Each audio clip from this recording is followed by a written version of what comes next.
ఈ వారం బుధవారం రోజున నేను మార్నింగ్ కాలేజ్కి వెళ్తున్నప్పుడు సరదాగా అలాగా తిరుగుతూ ఉన్నాను అనమాట. ఇంకా టైం ఉంది అని చెప్పేసి తిరుగుతున్నప్పుడు ఎందుకో ప్రేరేపణ, ఈ ఆదివారం నువ్వు వాక్యం చెప్పు, నేను నిలబడతాను, నువ్వు వాక్యం చెప్పు అని చెప్పేసి వచ్చింది. సరే ఏదో ప్రేరేపణ వస్తుంది కదా, వెళ్ళి మమ్మీకి చెప్తామని చెప్పేసి వెళ్ళి మమ్మీకి చెప్పాను. మమ్మీకి చెప్తే మమ్మీ అన్నది, దేవుడు నాతో అదే మాట్లాడాడు, దేవుడే మాట్లాడాడు, అది నువ్వేం కంగారు పడకు, నువ్వు చెప్పు వాక్యము అని చెప్పేసి అన్నాడు. అప్పుడు నాకు దేవుడు చెప్పాడు, ఈ రోజు అసూయ గురించి మాట్లాడుకోబోతున్నాం. దేని గురించి అండి? అసూయ అంటే బైబిల్లో ఈ రోజు మనము దేని గురించి మాట్లాడబోతున్నాం అంటే, ఒకటి అసూయ పడిన వాళ్ళు ఎదుర్కొన్న కష్టాలు, ఇంకొకటి అసూయ ఎవరి మీదైతే వాళ్ళు అసూయ చూపించారో వాళ్ళు దేవుల్లో పొందిన గెలుపు. ఓకేనా? ఈ రోజు మనం దేని గురించి మాట్లాడుతున్నాం? ఒకటి అసూయ పడిన వాళ్ళు ఎదుర్కొనే కష్టాలు, ఇంకొకటి ఎవరైతే ఆ దేవుని బిడ్డల మీద అసూయ పడ్డారో ఆ దేవుని బిడ్డల్ని దేవుడు హెచ్చిస్తున్నాడు అన్న దానికోసం ఈ రోజు మనం మాట్లాడుకుంటాం. ఇప్పుడు మనము ఆదికాండము 2వ అధ్యాయము 16వ వచనం.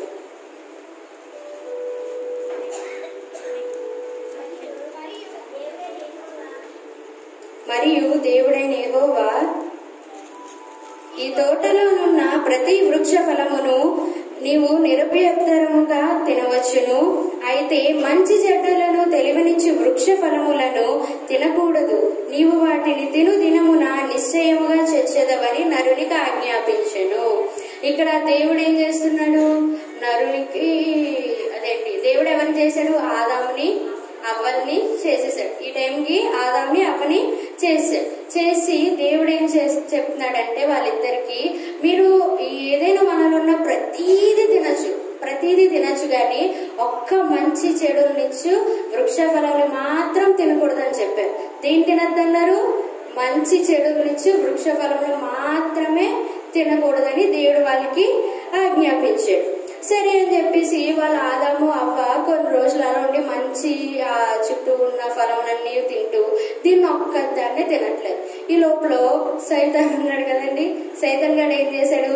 పాములోకి సర్పంలోకి దూరి ఏం చేస్తున్నాడు? గమనిస్తుంటాడు, ఏంటి వీళ్ళు ప్రతి ఒక్కటి తింటున్నారు కానీ ఇది తినట్లేదు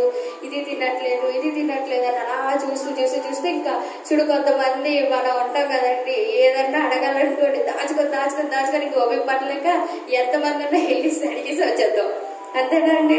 అప్పుడు ఇంకా దాచుకోలేక వెళ్ళి ఆదాముని అడగడానికి కొంచెం భయం వేసి వెళ్ళి అమ్మని వెళ్ళి అడిగాడు. 3వ అధ్యాయం 1వ వచనం. దేవుడైన యెహోవా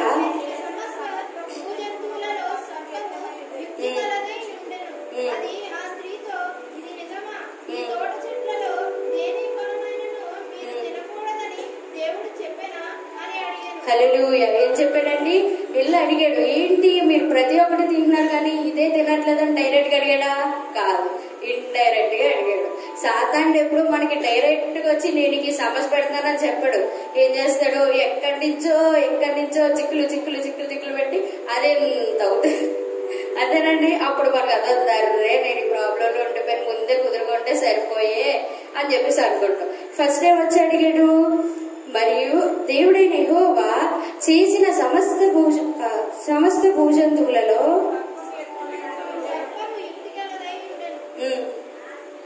అది ఆ స్త్రీతో, ఇది నిజమా? ఈ తోట చెట్లలో దేని ఫలములను నైనను మీరు తినకూడదని దేవుడు చెప్పేనా అని అడిగాను. వెళ్ళి ఆమెతో అడిగేసింది, ఏమని?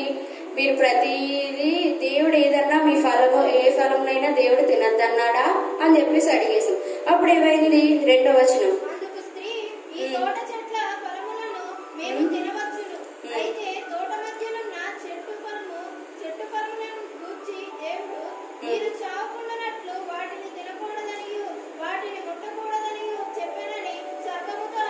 హల్లెలూయా. ఏమన్నాడు?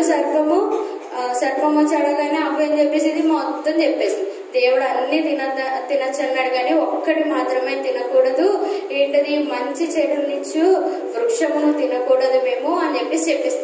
ఈ లోపల సర్పానికి వచ్చింది, అమ్మా వీళ్ళు ఆశీర్వదించబడిపోతారు, వీళ్ళు దీవెనలు పొందేసుకుంటారు, వీళ్ళు దేవుని యొక్క పరలోక రాజ్యమునకు వెళ్ళిపోతారు అని చెప్పేసి ఇంకా లోపల మొత్తం కుల్లి కుతంత్రం అంతా పెట్టేసుకొని ఏం చెప్పింది? 3వ వచనం,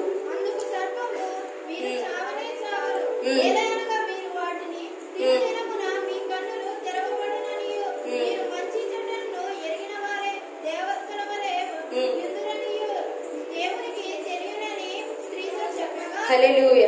అప్పుడు ఏం చెప్పింది తను?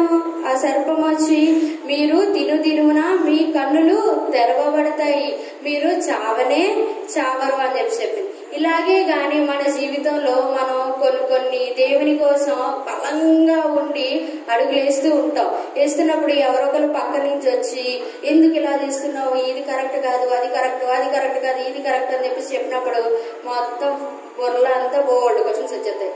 నేను చేస్తుంది కరెక్టా రాంగా, ప్రభువా ఏంటిది ఏంటిది ఏంటిది అని అనేసుకుంటా, అవునా కదా? అప్పుడు ఏం చేయాలి? దేవుడి దగ్గరికి వెళ్ళి, ప్రభువా ఏది మంచిది నువ్వు చెప్పు, నీ మాట నేను వింటానని వస్తే ఈ రోజు అలాంటి ప్రాబ్లమ్సే ఎవరికి ఎటువంటి కష్టాలే ఉండవు. అది దేవుడి దగ్గరికి రాకుండా ఆమె పెద్దది అమ్మో నేను వినకపోతే ఆవిడ కొట్టేస్తారు తిట్టేస్తారు అని చెప్పి భయపడిపోయావు అనుకోండి, ఏమవుతుంది? సాతాను చోటు ఇచ్చేసి మనం అనవసరంగా సమస్యల్లో పడిపోతాం. కాబట్టి ఏం చేయాలి? బోల్డ్ మంచి చెప్పినప్పుడు వినండి, వినడం తప్ప కాదు. విన్న తర్వాత దేవుడి దగ్గరికి వెళ్ళి, ప్రభువా నన్ను ఏ మార్గంలో ఎలా నడుచుకోమంటావు అన్న మొక్క అడిగితే దేవుడే చెప్తాడు. చెప్పినప్పుడు అప్పుడు ఎవరన్నా మిమ్మల్ని నేను ఇలా చెప్పాను కదా నువ్వు ఎందుకు ఇలా చేయలేదంటే, నా దేవుడు నాకు ఈ మార్గం చెప్పాడు అని చెప్పడం, అంతే అయిపోయే. దానికో టెన్షన్ పడిపోయాడు. అప్పుడు ఏం చేసింది? చెప్పింది. సర్పం చెప్పేస్తే ఆవిడ ఏం చేసింది? నమ్మేసి వెళ్ళిపోయి మంచి చెడు అదేంటి తెలివినిచ్చి వృక్షము ఒక ఫలమును తీసుకొని తినేసి, అది కాకుండా వెళ్ళి నాతో పాటు మా ఆయన కూడా తింటే చాలా మంచిదని వెళ్ళిపోయి అలా ఆయనకి కూడా పెట్టేసింది. ఆ పెట్టడం వల్ల అప్పుడు ఏమైంది? అప్పుడు దేవుడు ఏదైనా వనంలోకి వచ్చి ఆదామా అని పిలుస్తున్నప్పుడు ఆదాం ఎక్కడ దాక్కున్నాడు?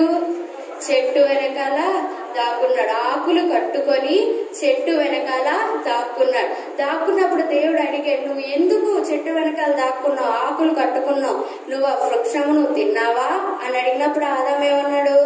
నేను కాదు ప్రభువా, నీవు తయారు చేసిన ఈ ఆదాయే నాకు ఇచ్చింది, అవ్వయే నాకు ఇచ్చింది అని చెప్పాడు. అప్పుడు అవ్వ ఎవరి మీద తోస్తుంది? సర్పం మీద తోస్తుంది. అసలు అవ్వ ముందు సర్పం మాట వినకపోతే ఇంత వచ్చినా రాదు కదా. కాబట్టి మనం ఏం చేయాలి? ఎవరైతే చెప్తున్నారో వాళ్ళందరి మాటలు విని తర్వాత వచ్చి దేవుని దగ్గరకు వచ్చి అడిగితే దేవుడు చెప్తాడు కదా అవ్వతోని, వద్దు నువ్వు తినద్దు, తను అలా నేను మోసపోతుందని చెప్తే సరిపోయే. లేదు, ఆ మాట వినేసి తినేసి అలా ఆయనకి తినిపించేసి కళ్ళు తెరవబడిపోయిన తర్వాత ఆకులు కట్టుకొని దేవుడి దగ్గర తిట్లు కూడా తినాల్సి వచ్చింది. అప్పుడు దీని తర్వాత ఏమైంది? అప్పుడు దేవుడు తను పిలిచారు. ఎవరిని? సర్పాన్ని పిలిచి, నువ్వు ఎందుకు ఇలా చేసావని చెప్పేసి దేవుడు సర్పాన్ని ఏం చేశాడు? శపించాడు. కాబట్టి ఎవరు కుళ్ళుకున్నారు ఇక్కడ? ఫస్ట్ ఎవరు కుళ్ళుకున్నారు ఇక్కడ? సర్పం కుళ్ళుబోతుతనం వల్ల ఎవరు పాడైపోయారు ఇక్కడ? సర్పమే పాడైపోయింది. ఏమైంది? నేను చక్కగా కాళ్ళు చేతులతో ఉండి నడుచుకుని తిరిగేది. ఇప్పుడు ఏమైంది? పొట్టతో పాకరుకుంటూ మన్ను తినాల్సి వచ్చింది. కాబట్టి మనము ఎవరి మీద అయితే కుళ్ళి కుతంత్రాలు పెట్టుకుంటున్నామో గుర్తుంచుకోండి, దానివల్ల మనం ఏదో కక్ష అవి సాధించేసి అనుకుంటాం కానీ చివరికి మనమే నాశనం అయిపోతాం. కాబట్టి దేవుని మాట వింటే మరీ మంచిది. అప్పుడు ఇంకోటి ఏంటి? సర్పం యొక్క సాతాను మాట వినడం వల్ల ఆ ఆదాములు కూడా ఏదైనా మనం తోటలేదు, వాళ్ళని కూడా బయటికి పెట్టేశాడు దేవుడు. ఇప్పుడు అర్థమైందా? ఇప్పుడు ఏమైంది? ఫస్ట్ సాతాను ఏం చేశాడు? కుళ్ళి కుతంత్రాలు మనసులో పెట్టేసుకోవడం వల్ల తనకు తానే పాడైపోయాడు. ఇప్పుడు తన మాట విన్నందుకు ఎవరు పాడైపోయారు? అవ్వ ఆదాములు కూడా పాడైపోయారు. ఇప్పుడు మనం ఇంకొకరి కోసం చూద్దాం. ఆదికాండము 4వ అధ్యాయము 2వ వచనం.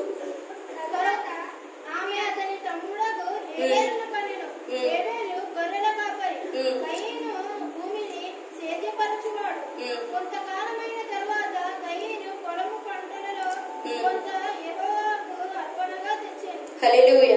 ఇక్కడ ఏమైంది?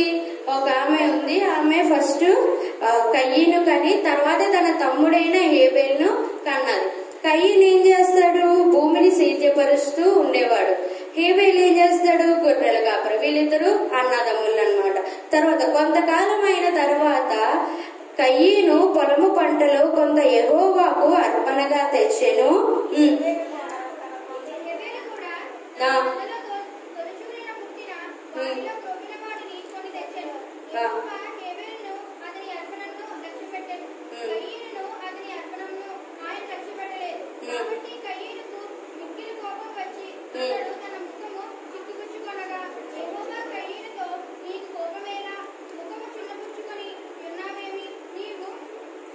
హల్లెలూయా. ఇప్పుడు ఇక్కడ ఏంటంటే కయీను హేబేలు ఇద్దరు అన్నదమ్ముళ్ళు. హేబేలేమో మంచి తొలిచూలు క్రోపిన దాన్ని తీసుకొచ్చి దేవునికి అర్పణగా ఇచ్చాడు. కయీనేమో తన పంటలో అంతా తీసాడు, కానీ లాస్ట్ ముందుది లాస్ట్ది మొత్తం కలిపేసి తెచ్చేసాడు దేవుడు. దేవుడు ఏం చేశాడు? తొలిచూలు క్రొవ్వినది పరిశుద్ధమైన తెచ్చిన హేబేలు అర్పణను అతను అంగీకరించాడు. అప్పుడు కయ్యింది అంగీకరించలేదు. దానివల్ల కయ్యింకి ఏమొచ్చింది? కోపం. అసలు దేవుడు ఎందుకు అంగీకరించలేదు? కయ్యను సరిగ్గా దేవుడి మీద దృష్టి ఉంచకుండా తనకు నచ్చింది ఏదో ఫస్ట్ తీసానని మొక్కుకొని తర్వాత ఇది కాదు ప్రభా అది కాదు ప్రభా ఇది అని చెప్పి మళ్ళీ మార్చి తేవడం వల్ల దేవుడు ఏం చేశాడు? కయ్యను అర్పణను అంగీకరించలేదు. కానీ హేబేలు ఏం చేశాడు? తొలిచూలు పుట్టిన దాన్ని క్రొవ్విన దాన్ని తీసుకువచ్చి అర్పణగా ఇచ్చాడు. అప్పుడు దేవుడు కయ్యింది లక్ష్య పెట్టకుండాని హేబేల్ది తీసుకున్నాడు దేవుడు. అప్పుడు కయ్యను ఏం చేశాడు? లోపల పుల్లు కుతంత్రం మొత్తం అన్నీ వచ్చేది. నా సొంత తప్పుడే కదా వీడిది దేవుడు తీసేసుకున్నాడు, ఫస్ట్ పుట్లో నేనే నాకు తీసుకోవాలి కానీ దేవుడు వీడికి తీసుకోవడం ఏంటి అని చెప్పి మొత్తం కోపం అంతా వచ్చేసి తర్వాత ఏం చేశాడు? వాళ్ళ తమ్ముడితో ఎంచక్క నవ్వుతూ మాట్లాడుతూ పొలంలోనికి తీసుకు వెళ్ళి మాట్లాడుతూ మీద పడి చంపేశాడు. కయ్యను హేబేల్ని చంపేశాడు. దీనివల్ల ఏమైంది? కయ్యని యొక్క తను ఏమనుకున్నాడు? కుళ్ళు కృతంత్రము అంతని తన దృష్టిలో తను అమ్మయ్య ఇప్పుడు నాకు ప్రశాంతంగా ఉంది అని చెప్పేసి అనుకున్నాడు. కానీ దేవుడి దృష్టిలో ఏంటి? అది చాలా తప్పు. అంతేనా కదా? ఇప్పుడు మన దృష్టిలో మనకి కుల్లి కుతంత్రాలు ఇవన్నీ ఉన్నా వెళ్ళి వాళ్ళ పైన ఇదేంటి 4 మాటలు అనేసి 4 తిట్టేసి లేకపోతే రివర్స్ లో వాళ్ళని ఇరికించడం వల్ల ఏమవుతుంది? వాళ్ళకి మనసు చాలా ప్రశాంతంగా ఉంటది. కానీ దేవుని దృష్టిలో ఏంటి? వాళ్ళు బాధపడ్డారు అనుకోండి, ఎవరినైతే తిట్టారో మీరు వాళ్ళ మనసుని దేవుడు చూసి నా కుమార్తె నువ్వు తిడతావా? నా కుమార్తె లేదా నా కుమారుడి మీద నా కుమారుడి మనసు యొక్క నువ్వు బాధపరుచుతావా అని చెప్పి దేవుడికి కోపం వస్తుంది. అప్పుడు దేవుడు ఇలా చంపేసిన తర్వాత ఏవి తెలియనట్టు హ్యాపీగా తిరుగుతున్నాడు కయ్యను. తిరుగుతున్నప్పుడు దేవుడు వచ్చి, కయ్యను నీ తమ్ముడైన హేబేలు ఎక్కడా? దేవుడు వెళ్ళి వాళ్ళ అమ్మని అడగచ్చు కదా, వాళ్ళ నాన్న అడగచ్చు కదా, వాళ్ళ చుట్టాల్లో ఎవరినన్నా అడగచ్చు కదా. కానీ దేవుడు ఎవరిని వెళ్ళి అడిగాడు? కయ్యను మాత్రమే అడిగాడు. వెళ్ళి ఎవరిని అడిగాడు? కయ్యను నీ తమ్ముడైన హేబేలు ఎక్కడా అంటే కయ్యనికి ఇంకా కోపం చల్లారలేదు. నేనేమన్నాడు? కావలవాడినా ఎలా కనబడుతున్నా నీ కంటికి, ఆడెక్కడున్నాడు నాకేం తెలుసు అని చెప్పేసి రాశిగా సమాధానం చెప్పాడు. చెప్తే దేవుడు ఏమన్నాడు? నీ తమ్ముని యొక్క రక్తము నేలలో నుండి నాకు మొర్ర పెట్టుచున్నది అని చెప్పేసి చెప్పాడు. హల్లెలూయా, హల్లెలూయా. మనం ఈ భూమి మీద లేకపోయినా ఎవరైతే కుట్ర అవి అసూయతో ఉండి మనల్ని పొని చంపేదనుకుని పొని చంపేసిన మన రక్తం ఏం చేస్తుందంట? దేవునికి మొర్ర పెడతది. అప్పుడైనా దేవుడు వాళ్ళ పైన పగ తీర్చుకుంటాడు. నువ్వు ఎందుకు నా కుమార్తె లేదా నా కుమారుడు యొక్క మనసు నువ్వెందుకు బాధ పెట్టావు అని చెప్పేసి దేవుడు పగ తీర్చుకుంటాడు. అప్పుడు దేవుడు ఏం చేశాడు? కయ్యని నువ్వు దేశదిమ్మరవయ్యి తిరుగుతూ ఉంటాడు. కాబట్టి ఇక్కడ అసూయ పడ్డది ఎవరు? కయ్యను. కోల్పోయింది ఎవరు? కయ్యనే. దేశదిమ్మరైంది ఎవరు? అది కూడా కయ్యనే. ఇందులో హేబేల్కి లాభం ఏంటి? తొందరగా పరలోక రాజ్యం చేరిపోయాడు. హల్లెలూయా, హల్లెలూయా. అన్నయ్య కన్నా తొందరగా ఏం చేశాడు? పరలోక రాజ్యము చేరిపోయాడు. ఫస్ట్ లో మనం ఏం చెప్పుకున్నాం? సర్పము కులిపోయింది. అదేంటి? అసూయతో ఉన్నది. ఎవరు నాశనం అయిపోయారు? సర్పమే. ఇక్కడ కయ్యను అసూయ కుట్ర అన్నది పెట్టేసుకున్నాడు. దానివల్ల ఎవరు నాశనం అయిపోయారు? కయ్యనే. ఇప్పుడు మనం ఇంకొకరిది చూద్దాం.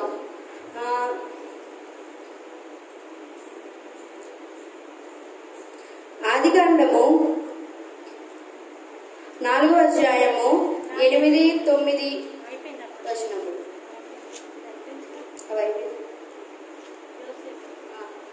ఆదికాండము 6వ అధ్యాయము 12, 13 వచనము. దేవుడు భూలోకమును చూచినప్పుడు అది చెడిపోయి ఉండెను. భూమి మీద సమస్త శరీరులు మార్గమును చెరిపివేసుకొని ఉండిరి.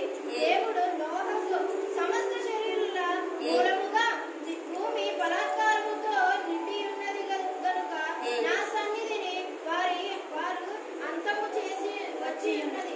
ఇదిగా వారిని భూమితో కూడా నాశనము చేయుదును. హల్లెలూయా. ఇక్కడ ఏమైంది? నోవహు ఒక్కడే దేవుని దృష్టికి యథార్థవంతుడుగా కనిపించాడు.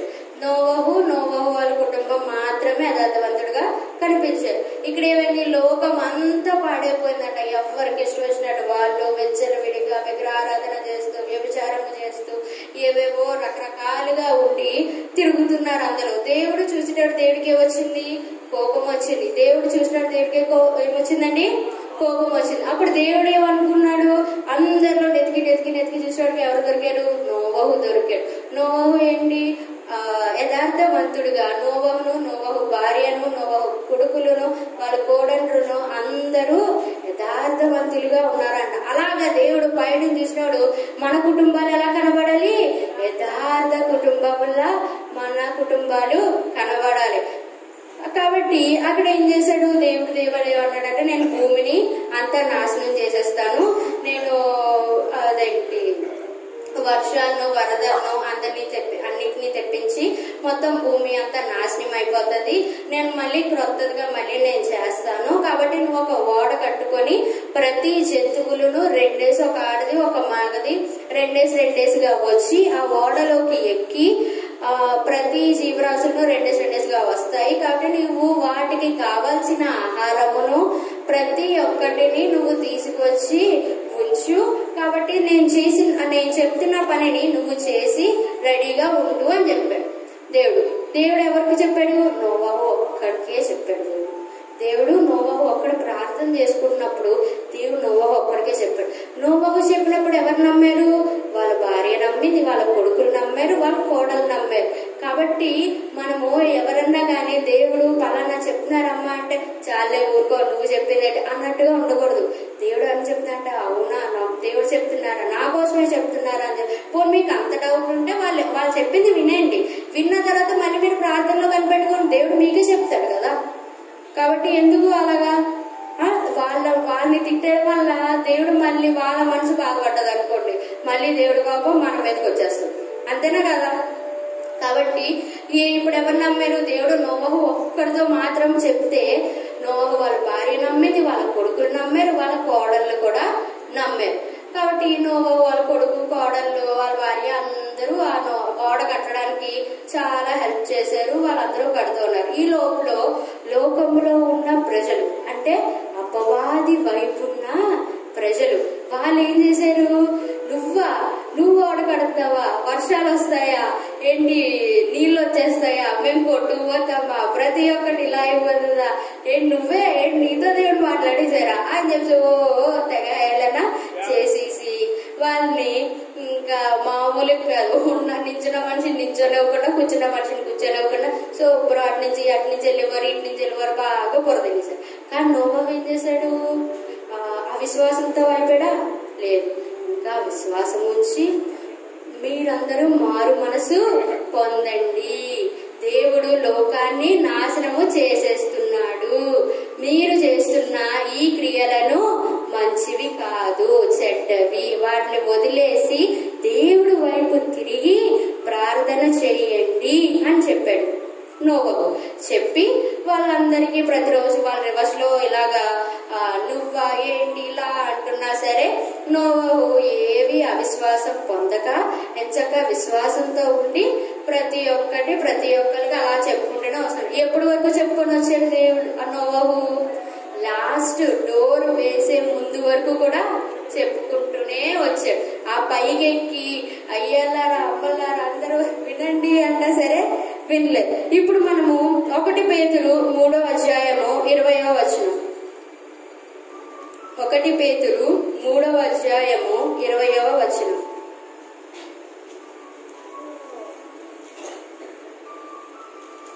దేవుని దీర్ఘశాంతము ఇంకా కనిపెట్టుచుండినప్పుడు దోషము నోవాహు దినములలో ఓడ సిద్ధపరచుచుండగా అవిధేయులైన వారి యొద్దకు అనగా చెరలో ఉన్న ఆత్మల యొద్దకు ఆయన ఆత్మస్వరూపిగాను తానే వెళ్ళి వారికి ప్రకటించెను. ఆ ఓడలో కొందరు అనగా 8 మంది నీటి ద్వారా రక్షణ పొందిరి. హల్లెలూయా, హల్లెలూయా. ఇప్పుడు దేవుడు ఏం చేశాడు? ఆత్మస్వరూపిగానే ప్రతి ఒక్కరి దగ్గరికి వెళ్ళి మీరు రక్షణ పొందండి, మారు మనసు పొందండి, మీరు చేస్తున్న ఈ క్రియలు మానండి మానండి మానండి అని దేవుడు ప్రతి ఒక్కరి దగ్గరికి ఆత్మస్వరూపి అయి వెళ్ళాడంట. కానీ అప్పుడు ఈ లోక ప్రజలు ఎలాంటి వాళ్ళు చెప్పండి.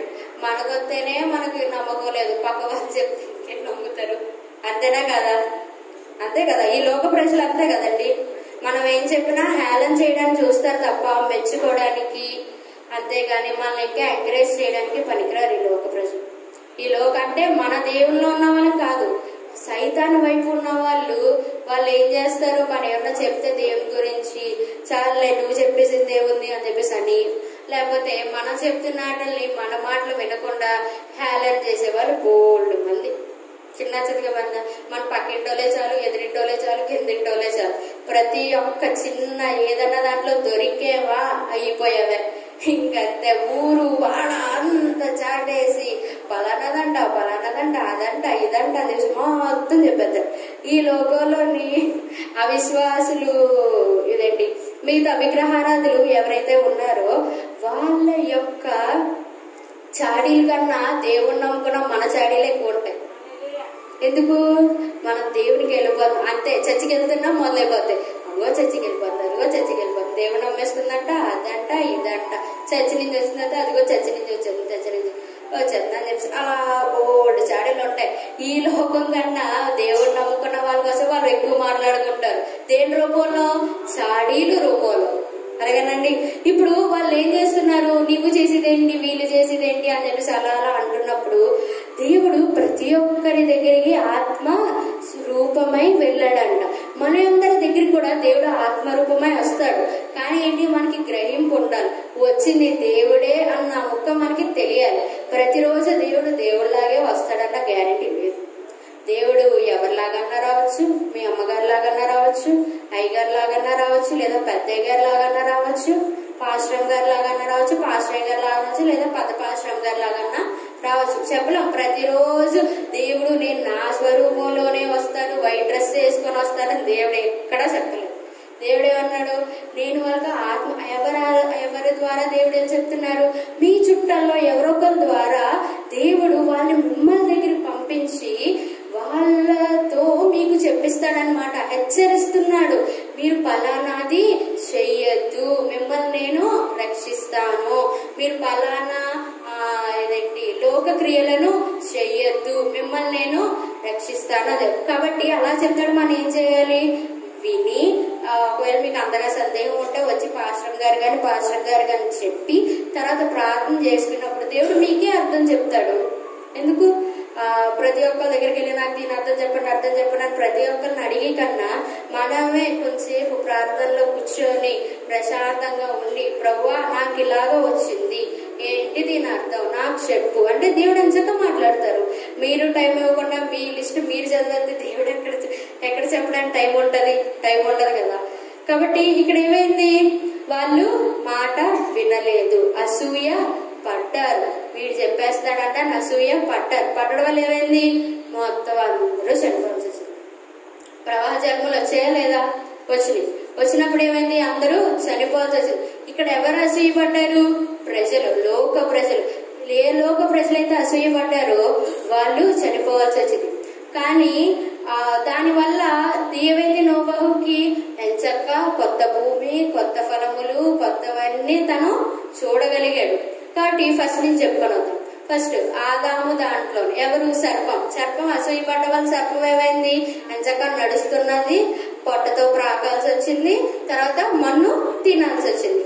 తర్వాత ఇంకొకరు ఎవరు హేబేలు కయ్యను ఏమెట్టుకున్నాడు మనసులో కుళ్ళి అదంతా పెట్టేసుకొని ఏమైంది తను ఏదో నేను పగ తీర్చేసుకున్నాను ఏదో అనేసుకొని మొత్తానికి సరైన తీసుకురావడం వల్ల తర్వాత ఏమైంది వాళ్ళ తమ్ముడిని తను చంపేయడం వల్ల ఇప్పుడు కయ్యను ఏమైపోయాడు దేశదిమ్మరి అయిపోయి అదండి భూమి మీద తిరగాల్సి వచ్చింది. నెక్స్ట్ ఎవరు నోవహు దాంట్లో అసూయ పడ్డది ఎవరు ఈ లోక ప్రజలు అసూయ పడడం వల్ల వాళ్ళకి ఏమొచ్చింది మరణం అనేది వచ్చింది.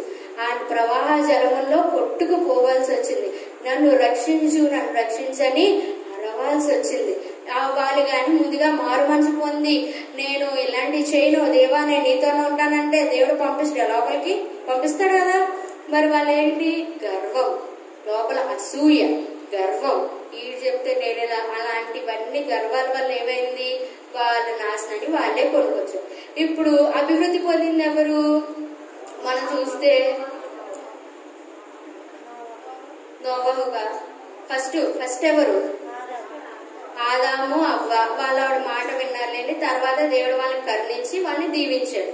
తర్వాత ఎవరు హేబేలు ఏమయ్యాడు దీవించబడ్డాడు. ఎలాగా వాళ్ళన్నకన్నా తనే ముందుగా పరలోక రాజ్యానికి వెళ్ళిపోయాడు. నెక్స్ట్ ఇంకొకరు ఎవరు నోవహు తను ఎలా దీవించబడ్డాడు కొత్త భూమిని కొత్త ఫలాల్ని కొత్త చెట్లని కొత్తవి అన్నిటినీ దేవుడు ఆ ప్రతి ఒక్కటి దానికి చూపించాడు. ఈ రోజు ఏంటి మనం ఏం పెట్టుకోకూడదు అసూయ పెట్టుకుంటే ఎవరు నాశనం అయిపోతాం మనమే నాశనం అయిపోతాం. కాబట్టి అసూయ ఏమి పెట్టుకోకుండా ఒకవేళ అలాంటివి ఏమైనా వస్తే దేవుడి దగ్గరికి వెళ్ళి ప్రార్థన చేసుకుని ప్రభువా నాకు ఇలా అసూయ ఇలా ఉంది ఈ ఆత్మ ఎందుకు నాలో పనిచేస్తుందో నాలోంచి ఆ ఆత్మ సైతానాత్మని తీసేమని ప్రార్థన చేసుకుంటే దేవుడే తీసేస్తాడు. అది దురాత్మ వచ్చినప్పుడు ఎవరి వల్ల కొడతాడు దేవుడే కదా. కాబట్టి దేవుడు వెంటనే తీసేస్తాడు. కాబట్టి మనం ఏం చేయాలి ఎవరి మీద అసూయలు పెట్టుకోకూడదు. పెట్టుకున్నా మీరేమి అదైతే అభివృద్ధి పొందరు. ఎవరి పేరైతే పెట్టుకున్నారో వాళ్ళు అభివృద్ధి పొందుతారు. కాబట్టి మీ కుట్రలు మీరు మేము సాధించాం అని అనుకుంటారు కానీ దేవుడి దృష్టిలో అది మీరు సాధించినట్టు కానే కాదు. దేవుడు సాధిస్తే టపా టపా టపా లెగిసిపోతాయి ఒక్కొక్కరిని. అందుకే దేవుని మీద దృష్టి ఉంచి ప్రతి ఒక్కరు చెప్తున్నది విని అది అవునా కాదని దేవునిలో కనిపెట్టుకొని అసూయ అనే ఆత్మ మనలో పని చేయకుండా దేవునితో ఉండి దేవునితో అడిగేస్తే దేవుడు మనల్ని దీవిస్తాడు. ఈ చిన్న వాక్యం దేవుడు దీవించి ఆశీర్వదించును గాక.